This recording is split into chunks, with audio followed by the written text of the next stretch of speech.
Hey folks, this is Kalani. After waiting for far too long, and a bit longer now that I'm in the States for a while, I finally got to see the WARCRAFT movie. I ended up watching it in IMAX 3D for reference's sake, and have to tell you, it was a blast. With all the bad press it's been getting from the US media and critics, I felt it's my duty as a WARCRAFT fan to put together a little review to better help those who haven't seen it to decide whether or not it's worth the trip to the theatres. Let's start with the critics. I'm not too sure why they felt it necessary to be, in my opinion, overly negative before it was even close to release in the States. Interestingly, the majority of people who saw the movie in the countries which got it earlier than here, both audience and critic alike, thoroughly enjoyed the movie, at least way more than the 1 out of 10 and 15% mark some chaps were giving it. They drew odd comparisons to other successful fantasy films, as if this was supposed to be Lord of the Rings' Return of the Horde. I'm thankful to say that since the Americans have finally been able to sit down and watch WARCRAFT, the audience reviews on several critic sites are quite positive, and just so. A lot of work went into bringing Azeroth to the big screen, and walking out of that theatre I was definitely satisfied. But that doesn't mean I didn't have a few questions, or I think it was a home run 10 out of 10. The pacing for WARCRAFT was fast, very fast in some places, and sometimes so fast you change locations 3 times in 5 minutes. That can throw you off a little and break your immersion of the movie, especially if you screen jump to somewhere you haven't been introduced to and is very far away from where you were just getting comfortable. Sadly, Azeroth is huge, and explaining exactly where the action takes place might take a bit too long for the 2-hour time limit we've been given. This is the place where I would expect a lot of non-WARCRAFT fans to get lost. Even I had to ask myself, wait, are we back in Karazhan or over in Dalaran? If you can get past this or are able to keep up, I'm sure you'll love the movie despite having no knowledge of the world or games. For being so fast-paced, WARCRAFT also had a few lulls, some of which were appropriate and others which felt like a bit of wasted screen time. Time was set aside to develop characters not vital to the plot or story, and honestly could have been better used to explain the motives behind some of the main characters. Speaking of characters, we have a house full of guys and gals we need to pay attention to, including Durotan, Draka, Orgrim, Garona, Blackhand and Gul'dan for the Orc camp, and Lothar, Khadgar, Lane and Medivh for the human camp. Each character has a tiny bit of backstory and a good amount of character development, but having so many characters to flesh out and follow, it's hard to find time for them all. Durotan was by far and wide my favourite orc. His nobility and honour saturates everything he does, even if that means turning to the humans for help. Draka is the loving mother you might not expect from an orc, who ensures we'll see our good friend Thrall at one point or another if we're due a sequel or two. Orgrim was a little more two-dimensional, a right hand who follows his chieftain, which honestly feels like a disservice to his character from the books. In the movie, he's a Frostwolf instead of a Blackrock orc, but we'll get to story changes later. Garona also suffered from changes to her origin and story, but was portrayed very well despite receiving a lot of flack prior to the movie's release. You can tell she is divided between her estranged heritage, being half orc and half human. Blackhand felt like a main character you were supposed to care about, but didn't really get much face time. We know he's the war chief, and that's about it. Gul'dan was fantastic and played the perfect antagonist, evil through and through, yet so powerful as to be feared. There's no going against his will without dying, yet following in his footsteps might not yield a better fate. Personally, I enjoyed the orcs and their growth more than the humans. Maybe it was how they appeared on screen, or the acting of the Horde being a shade better than the Alliance, but I felt way more invested in the orcs, specifically Durotan and Gul'dan. Lothar was played excellently, although maybe not you would expect from reading the books. His prowess as a warrior and commander is clear, seemingly the only human capable of holding his own against an orc in close combat. Khadgar was potentially my favourite character for the human side, though his backstory wasn't fully explained. In the movie he was an initiate, but renounced his vows to either the Kirintor or the Guardian, and starts off already knowing a lot of what he was supposed to learn. But that's okay, he throws arcane barrages like nothing I've ever seen. King Lane is the dutiful and protective king whom every commoner would love and adore. And that's about it. His character never goes beyond his kingly duties, and we don't get to see a personal side of anything. I think pretty much every line is either about protecting Stormwind or defeating the orcs. Medivh is a different story. His introduction is a little odd, but after taking on his charge as Guardian of Azeroth, he keeps you interested. You're never quite sure what he's thinking or planning, or even how powerful he is, but Medivh never enters the fray without something extraordinary happening. So we've got our characters, and they've got a bit of meat on them. What about the rest of the story? If you're like myself and have read the books and remember for the most part what happens, you might be surprised. While Warcraft stays true to the general motion and large plot points of the story we're familiar with, it also deviates in areas, sometimes quite drastically.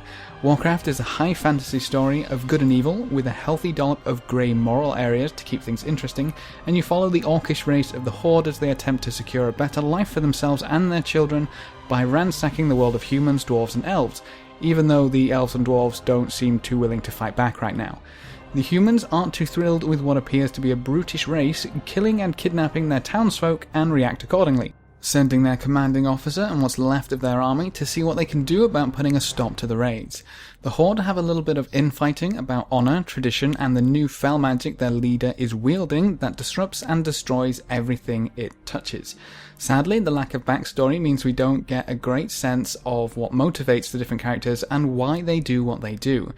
If you go into the movie expecting everything you know to be right there on the screen, happening exactly as the books tell it, you may be a bit disappointed and a little deluded at the same time. The sheer depth of the actual Warcraft novels and story means sacrifices had to be made, either to keep things concise, more understandable or more relatable for the general public. While I would love a Warcraft movie made purely for the enjoyment of Warcraft fans, that sort of thinking isn't going to get us the sequels we so desperately want to see. Commercial success requires a few changes, and a few changes we have. Firstly, if you want the backstory of the Orcs, their clans, and why they're invading Azeroth, you'll need to read either Rise of the Horde or the new novel Durotan, which follows the movie plot instead of the original. None of that content or story development is covered in the movie, and while we see a few members of each clan and their names are said aloud maybe once or twice, each clan of Orcs may as well be the next when it comes to the movie. There's also no mention of Ner'zhul or shamans at all, really. Gul'dan is the only warlock featured, no one else can use magic on the Horde side. That means the Shadow Council doesn't exist either, and Garona isn't an agent of Gul'dan. Karazhan is also kinda boring when compared to the book, there's no time anomalies, and any and all exploration of Karazhan is pretty much cut out. That changes quite a few things already without spoiling too much. Some of these changes make sense, the backstory just isn't there to explain it, or the new scenario is easier to follow or understand. Other variances change how the sequels can take form. Missing characters now means a lengthy introduction later and maybe excuses as to their absence or just changing entire plotlines. I'm very interested to see if everything is pieced together nicely with these plot changes in mind. Even if the pace and story are too distracting for you, the movie as a cinematic experience is sure to thrill. The CGI is quite frankly amazing, some of the best work for a long time. They truly brought Azeroth to life. One of the main targets of skepticism was the Orcs. Can they really bring these fantasy creatures to life enough for us as the audience to care about? I think they did too good of a job. I cared about the Orcs way more than the humans, and if that's not a testament to their work, I don't know what is. Apparently the post-production crew had a lot of time to work through the massive renders required to nail the CGI, and thank the Lords they did. The results are fantastic. The environments created both digitally and practically were also phenomenal. If you play World of Warcraft, you'll instantly recognise Outland, the Dark Portal, the Mountains of Alterac, Blackrock Mountain, and of course Stormwind. These sets were built with a clear vision and are so true to Azeroth that cast members who played Warcraft wept when they first got to see them. Chris Metzen, one of the head honchos at Blizzard, was also really emotional when exploring the sets. I imagine for players like myself, walking into those sets would be so surreal and magical, but at least we get to see it on the big screen. The different zones and areas that were explored and shown were amazing too. There were some truly beautiful landscape shots in the movie. The armour and weapon models crafted for the Alliance soldiers were also magnificently done. Alliance lions emblazed on swords and shields and armour. There's an entire barracks full of the stuff, all handmade in real life for use in the movie. The Orcish armaments was similarly awesome, but most of that work was probably done digitally. The only problem with the cinematography I found was the motion blur. Sometimes it was pretty bad, which is severely disappointing because some of the panning shots where it was used are kind of ruined. One that sticks out is where they pan across Stormwind and the buildings are a fuzzy mess. Having watched it in 3D, I can say it was used very well in some instances, but personally I'm not a huge fan of 3D and don't miss it one bit when viewing the movie in 2D. If I had to pick one part of the special effects that blew me away, it would definitely be the magic. So many movies handle magic poorly or unconvincingly. Warcraft's magic is mind-blowing. This is how fantasy magic, especially our magic, should look. It looked like they took spells straight from the game and managed to make them look real. Like, really real. Khadgar throws off several arcane barrages and even a fireball. The teleporting magic was beautiful too. I love the touch of writing runes on surfaces to create the rune circles we see in-game. One interesting part of magic in the movies is the vocal aspect. We've never really heard incantations in Warcraft, yet in the movie a spell is always accompanied by a little outburst of arcanic words. It was a little strange at first, but it totally fits. The most exciting thing about the Warcraft movie is that it was done so well and is such an accurate representation of Azeroth that I can't help but feel it's going to be successful enough for sequels, and many of them. Warcraft is bursting with potential storylines which can be crafted into epic motion pictures. Now that I've seen the first war between orcs and humans adapted so well, I can't help but feel the Lich King is only a matter of time. If anyone is interested, there's also 40 minutes of cut footage from the Warcraft film which will hopefully be released as a director's cut edition. The success of the movie will decide whether or not that is released. All my fingers and toes are crossed so we can get our hands on 40 more minutes of Warcraft goodness. Maybe the cutscenes will smooth out the speedy pace and give us some much needed character development and backstory. All in all, I thoroughly enjoyed the Warcraft movie. If you're a fan of the Warcraft series, the books, or the World of Warcraft, I would urge you to head to your nearest theatre and enjoy Azeroth in a new and exciting way. If you enjoy fantasy at all, I'm sure you'll have a blast too. If not, then maybe the Warcraft movie isn't for you, and that's perfectly fine.